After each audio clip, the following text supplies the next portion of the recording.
Il y a des questions que l'on ne peut plus taire, même quand elles dérangent, même quand elles bousculent les fidélités du cœur. Oui, nous avons aimé Laurent Gbagbo. Nous l'avons soutenu dans la tempête, quand tout un empire voulait sa tête. Nous avons marché, crié, prié, pleuré. Nous l'avons défendu devant l'histoire, convaincus qu'il portait en lui ce souffle de justice et de dignité que réclamaient nos peuples. Mais aujourd'hui, beaucoup d'entre nous se sentent trahis, non pas parce que nous avons cessé de croire en la cause, mais parce que celui qui l'incarnait semble désormais en être le principal obstacle. Depuis son retour d'exil, Gbagbo est là, silencieux, entouré d'un cercle restreint, isolé du peuple qu'il a porté comme un père. Et nous nous demandons, pourquoi cet attachement au pouvoir ? Pourquoi cette incapacité à préparer la relève ? Le Sénégal, juste à côté, nous a donné une leçon d'humilité politique. Ousmane Sonko, empêché de se présenter, a compris que la lutte dépasse les individus. Il a choisi Bassirou Diomaye Faye, un frère d'âme, pour continuer la bataille. Résultat, la jeunesse sénégalaise a triomphé, la souveraineté a repris son souffle et un vent de renouveau souffle sur Dakar. Pendant ce temps, chez nous, le temps semble figé. Laurent Gbagbo ne prépare personne. Il ne désigne personne. Il garde la main, comme s'il craignait que la flamme de la lutte s'éteigne s'il venait à s'effacer. Mais cette lutte, ce n'est pas la sienne seule, c'est celle d'un peuple entier, celle d'une Afrique qui refuse encore d'être à genoux. Alors pourquoi la retenir prisonnière d'un nom, d'une génération, d'un passé glorieux mais épuisé ? Le peuple souffre, Monsieur le Président. Nos jeunes n'ont plus d'espoir. Ils meurent dans la Méditerranée à la recherche d'une vie meilleure. Nos paysans sont étranglés par les taxes et les intermédiaires.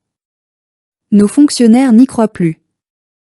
Et pourtant, vous semblez loin, protégés dans un silence confortable, entourés de courtisans qui ne vous disent plus la vérité.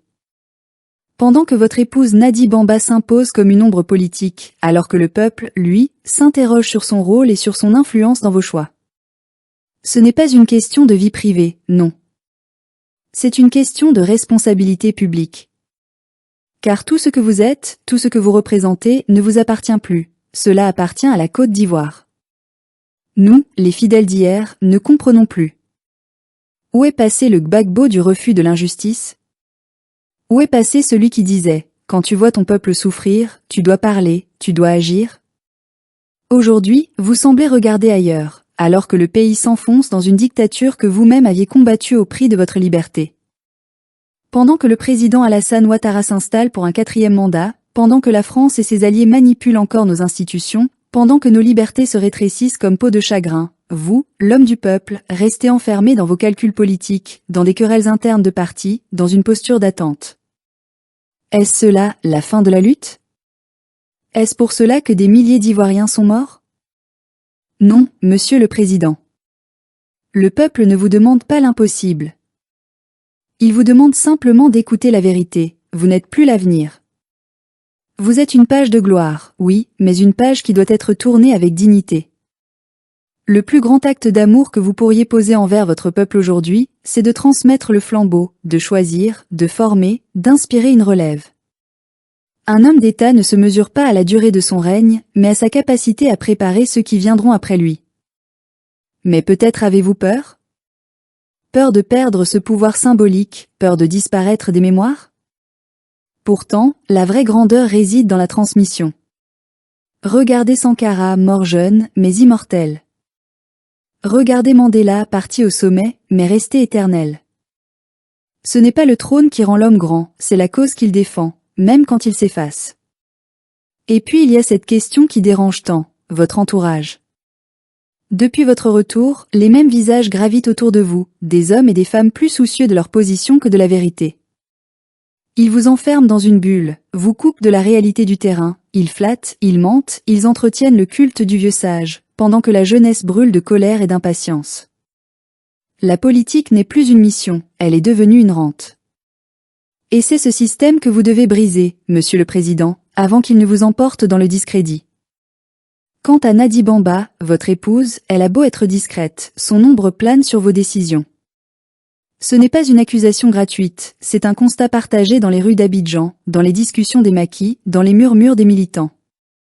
Beaucoup estiment qu'elle influence votre regard, qu'elle a détourné votre attention des vrais combattants, ceux qui, sur le terrain, croient encore à votre parole.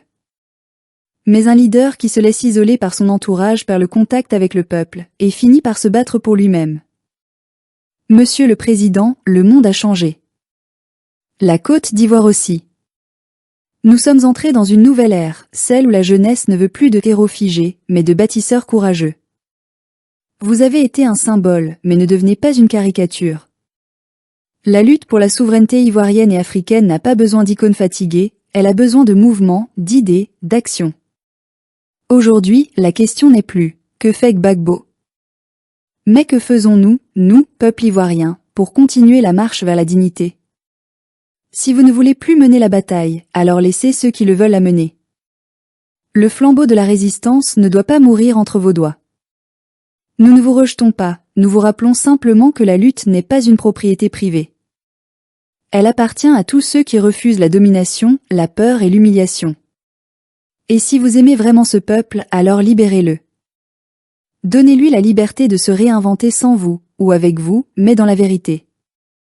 Car le peuple, lui, est prêt. Prêt à reprendre le chemin de la souveraineté, à marcher encore une fois, sans peur, sans maître, avec l'espérance d'un lendemain meilleur. Et vous, Monsieur le Président, de quel côté de l'histoire voulez-vous rester? Du côté de ceux qui ont osé transmettre ou de ceux qui ont refusé de lâcher la main d'un peuple qui voulait avancer? Nous avons choisi. Nous voulons un avenir. Et si l'ancien monde ne veut pas céder la place, alors c'est le peuple lui-même qui fera tomber les murs de la résignation. Parce qu'aucune cause n'appartient à un seul homme. Et parce que la liberté, quand elle a été rêvée une fois, finit toujours par se réaliser.